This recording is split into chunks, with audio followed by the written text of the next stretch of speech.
ਇੱਕ ਠੱਗਾਂ ਦੀ ਨਾਨੀ ਸੀ ਤੇ ਦੋ ਠੱਗ ਸਨ ਤੇ ਇੱਕ ਠੱਗਾਂ ਦੀ ਨਾਨੀ ਸੀ। ਉਹਨਾਂ ਪਹਿਲਾ ਠੱਗ ਨੂੰ ਨਾ ਭੁੱਖ ਲੱਗ ਗਈ।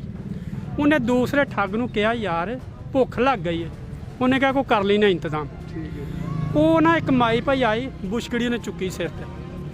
ਉਹਨੇ ਕਿਹਾ ਲੈ ਗੱਲ ਬਣ ਗਈ ਆ। ਉਹਨੇ ਕਿਹਾ ਅੰਮਾ ਜੀ ਜੇ ਤੁਸੀਂ ਕਹੋ ਤਾਂ ਤੁਹਾਡਾ ਭਾਰ ਚੁੱਕ ਲਈਏ। ਉਹਨੇ ਕਿਹਾ ਪੁੱਤਰ ਚੁੱਕ ਲਵੋ। ਤੇ ਭਾਰ ਬੰਦਾ ਉਦੋਂ ਚੁੱਕਦਾ ਜਦੋਂ ਕੋਈ ਬੜਾ ਮੁਖਲਸ ਹੁੰਦਾ, ਉਦੋਂ ਚੁੱਕਦਾ ਜਾਂ ਬੜਾ ਵੱਡਾ ਬੇਈਮਾਨ ਹੋਏ, ਉਦੋਂ ਭਾਰ ਚੁੱਕਦਾ।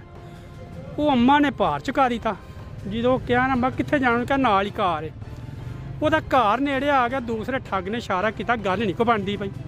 ਉਹਨੇ ਕਿਹਾ ਅੰਮਾ ਭੁੱਖ ਲੱਗ ਗਈ ਹੈ। ਉਹਨੇ ਕਿਹਾ ਪੁੱਤਰ ਪੈਸਾ ਕੋਈ ਨਹੀਂ, ਸੁਨਿਆਰੇ ਕੋ ਜਾਂਦੇ ਆ, 2 ਕੰਗਣ ਨੇ ਮੇਰੇ ਕੋਲ ਸੋਨੇ ਦੇ, ਉਹ ਵੇਚਨੇ ਆ, ਤੁਹਾਨੂੰ ਰੋਟੀ ਖਵਾ ਦਿੰਦੇ ਆ। ਉਹਨੇ ਦੂਸਰੇ ਠੱਗ ਨੂੰ ਇਸ਼ਾਰਾ ਕੀਤਾ ਲੈ ਗੱਲ ਬਣ ਗਈ ਆ ਨਾ। ਉਹਨੇ ਕਿਹਾ ਬਣ ਗਈ ਹੈ। ਉਹ ਸੁਨਿਆਰੇ ਕੋਲ ਲੈ ਕੇ ਗਈ ਅੰਮਾ, ਉਹ ਠੱਗਾਂ ਦੀ ਨਾਨੀ।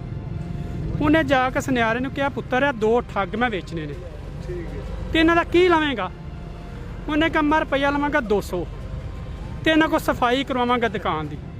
ਉਹਨੇ ਕਿਹਾ ਮੈਨੂੰ ਪੁੱਛ ਲੈਣ ਦੇ। ਉਹਨੇ ਦਰਵਾਜ਼ਾ ਖੋਲ੍ਹ ਕੇ ਨਾ ਤਾਂ ਠੱਗਾਂ ਨੂੰ ਪੁੱਛਿਆ ਪੁੱਤਰ ਦੋਵਾਂ ਨੂੰ ਵੇਚਾਂ ਜਾਂ ਇੱਕ ਨੂੰ ਵੇਚਾਂ। ਉਹਨੇ ਕਿਹਾ ਨਹੀਂ ਅੰਮਾ ਤੂੰ ਦੋਵਾਂ ਨੂੰ ਵੇਚ। ਉਹਨੇ ਕਿਹਾ ਲੈ ਪੁੱਤਰ ਵੇਲਾ ਕਹਿੰਦੇ ਦੋਵਾਂ ਨੂੰ ਵੇਚ, ਤੂੰ ਰੁਪਈਆ 200 ਦੇ, ਤੂੰ ਇਹਨਾਂ ਨੂੰ ਰੱਖ। ਉਹ ਰੁਪਈਆ 200 ਲੈਂਦੀ ਅੰਮਾ ਤੇ ਰੋਟੀ ਨਾਲ ਤੁਰ ਜਾਂਦੀ ਹੈ। ਉਹ ਫੜਾਂਦਾ ਮਾਂਜਾ ਉਹਨਾਂ ਨੂੰ, ਆਂਦਾ ਚਲੋ ਬਈ ਸਫਾਈ ਕਰੋ। ਆਂਦਾ ਕਿਉਂ? ਆਂਦਾ ਅੰਮਾ ਤੁਹਾਨੂੰ 200 ਰੁਪਏ ਦਾ ਵੇਚ ਗਈ ਹੈ। ਠੀਕ ਹੈ। ਖਾਨ ਸਾਹਿਬ ਉਹ ਠੱਗਾਂ ਦੀ ਨਾਨੀ ਹੈ, ਇਹਨੇ ਵੇਚ ਛੜਿਆ ਸਾਰਿਆਂ ਨੂੰ। ਠੀਕ ਹੈ। ਕੰਗਣ ਹਨ ਉਹਦੇ ਕੋਲ 2। ਉਹਨੇ ਕਿਹਾ ਸਮਝ ਉਹ ਠੱਗ ਪਏ ਸਮਝਣ ਹੋਰੇ 2 ਕੰਗਣ ਪਏ। ਆਂਦੀ ਅੰਮਾ। ਉਹਨੇ ਕਿਹਾ ਅੰਮਾ ਦੂਣ ਵੇਚਾਂ, ਠੱਗੋ ਦੂਣ ਵੇਚਾਂ ਜਾਂ ਇੱਕ ਨੂੰ ਵੇਚਾਂ। ਉਹਨੇ ਕਿਹਾ ਅੰਮਾ ਦੂਣ ਵੇਚ। ठीक है ना। तो इन्हें सानू वेच छड़िया। YouTube पर Googly TV देखने के लिए youtube.com की सर्च बार में Googly TV टाइप करें। Googly TV के पेज पर सुर्ख रंग के सब्सक्रिप्शन वाले बटन पर क्लिक करना ना भूलिए। YouTube पर अपलोड होने वाली वीडियो से बाखबर रहने के लिए बेल आइकॉन पर क्लिक कीजिए।